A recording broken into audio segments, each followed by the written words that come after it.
ఇక ఏం లేదు కానీ జూబ్లీ హిల్స్లో ఒక దిక్కే సెంటిమెంటు, ఇంకో దిక్కే డెవలప్మెంట్ మాట అనేది కాంగ్రెస్ వాళ్ళు అంటున్నారు, సెంటిమెంట్ ఏమో బీఆర్ఎస్ వాళ్ళు అంటున్నారు.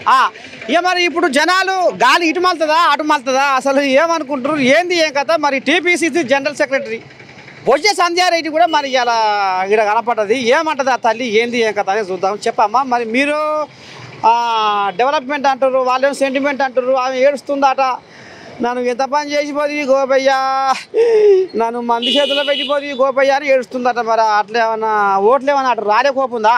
నేను ఒకటే చెప్తున్నా నర్సే తాత, ఇప్పుడు సంగీతానికి చింతకాయలు రాలుతాయా?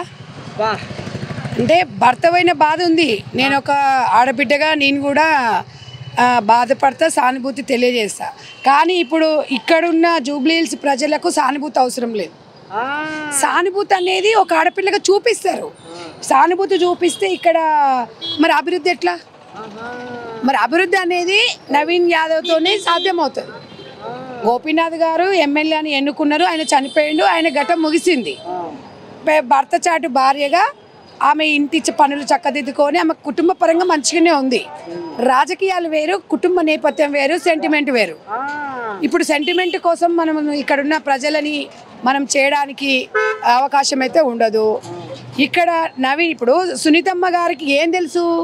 ఇప్పుడు రాజకీయాలలో ఆడవాళ్ళు రావాలి, భర్త చాటు ఆడవాళ్ళు తను వచ్చేసి వాళ్ళ పేర్లు చెప్పుకొని వచ్చేసిన వాళ్ళ కోసం ఇక్కడ తెలియదు. ఇప్పుడు ఇక్కడ జూబ్లీ హిల్స్ ఎలక్షన్స్లో జూబ్లీ హిల్స్లో నవీన్ యాదవ్ తమ్మునికి గల్లీ గల్లీ ఇల్లు ఇల్లు గడప గడప ఎన్ని ఓట్లు ఉన్నాయి, ఏముంది, ఇక్కడ సమస్య ఏంది అనేది పూర్తి అవగాహన ఉంది. శ్రీశైలం యాదవ్ అన్న తనయుడు ఈరోజు అబ్బాయి చాలా గొప్పోడు. తమ రౌడీ రౌడీ రౌడీ అని చెప్పేసి వీళ్ళు చెప్తున్నాడు. ప్రశ్నించేటోడు రౌడీ అనేది ప్రజలకు తెలుసు.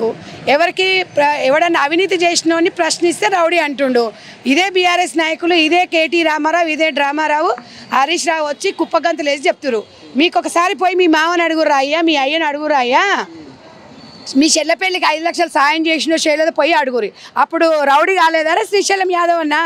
సిగ్గున్నాదరా మీకు అసలు? ఇవాళ ఇంద్రనగర్ పోయేసి జూనియర్ ఆర్టిస్టుల ఇళ్లలో పోయి ఒకసారి అడగమని చెప్పురి. శ్రీశైలం యాదవ్ అన్న వాళ్ళ గుండెల్లో గుడి కట్టుకొని ఉన్నాడు. ఇవాళ ఆయన సాయం చేస్తే ఈ చేయితో చేసి ఈ చేయి కూడా తెలియకుండా చేస్తాడు. మీరు ఇంతమంది గెలిచి ప్రతిపక్ష నాయకుడు అసెంబ్లీకి రాని యదవ కేసీఆర్ ఇవాళ అలాంటి ఇవాళ జూబ్లీ హిల్స్ లో ఈమెను గెలిపిస్తే ఏదో పీకేస్తారని చెప్తారేంద్ర? నాకు అర్థం కాదు. మీరు గెలిచిర్రు, ప్రతిపక్ష హోదాలో మీరు ఏమైనా కరెక్ట్ చేస్తున్నారా? పాపం ఆమె భర్త చనిపోయి ఆమె ఉంటే ఆమె బాధపడి ఏడుస్తుంది, నేను దానికి ఒప్పుకుంటా. హరీష్ రావు, కేటీఆర్ నువ్వెందుకు ఏడుస్తున్నారా? నీకేం రోగం పుట్టింది?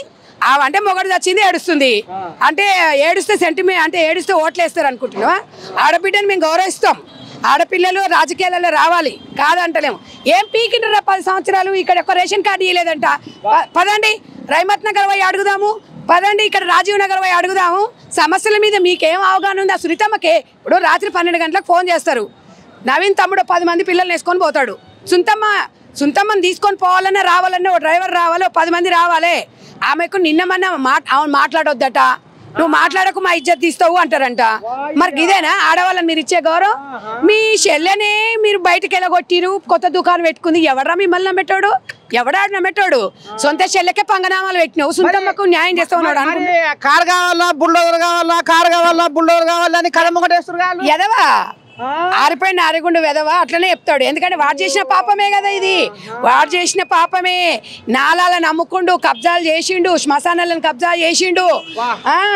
ఎక్కడ భూమి ఒక్క దగ్గర ఒక భూమి లేకుండా చేసి కబ్జాలు చేసినాడు వాడేదో ఆరిపోయే దీపానికి వెలుగెక్కువ అన్నట్టుగా ఒక్కనే. ఇప్పుడు జనాలను ఒకటే అడుగుతున్నాడు, బుల్డోజర్లు వస్తాయి కూలగొడతారని. సిగ్గున్నాదిరా? మొన్న సిగ్గులేని ఎదవలారా, మొన్న మాదాపూర్లో హైటెక్ సిటీలో ఇంతవరకు నీళ్ళు వచ్చినాయి, నువ్వు వచ్చి అడ్డం పడ్డారా? నీ అయ్యి వచ్చి అడ్డం పండుకొని ఎందుకు అడ్డం పండలేదేంద్రా? ఎంతమంది జీవితాలు నాశనమైనాయి? సిగ్గుచరం ఉండాలి చేసి శ్మశానాలను కాజేసిర్రు, పందికొక్కులాగా దోసుకొని ఎక్కడో ఏరుకున్నట్టు తీసుకొచ్చి హరీష్ రావుని మంత్రిని చేసిర్రు. ఎక్కడ నువ్వు పెట్రోల్ పంపులో పని చేసుకున్నావు, నువ్వు సిరిసిల్లకు నువ్వు ఎమ్మెల్యే అయినావు. నీ చెల్లెనేమో లిక్కర్ దందా చేసే గుడాంబ అమ్ముకునే, సారా అమ్ముకునే, గంజాయిని అమ్ముకునే, మళ్ళీ వచ్చి నీతులు పలుకుతుంది. 10 సంవత్సరాలు క్షమించండి, నాకు ఒక అవతారం. ఇప్పుడు నాకు అధికారం ఇచ్చినందుకు ఇంత కొంపలు ముంచినాము, మొత్తం నామరూపాలు చేసి ఆమె చెప్తుంది. ఎవడు స్వార్థమాడు జూబ్లీహిల్స్ ప్రజలారా, చిన్న శ్రీశైలం యాదవ్ అన్న ఏం చేసిండో మీకు తెలుసు. చిన్న చిన్న పిల్లలందరూ కూడా చెప్తున్నారు, అభివృద్ధి అంటేనే చిన్న శ్రీశైలం యాదవ్ అన్న.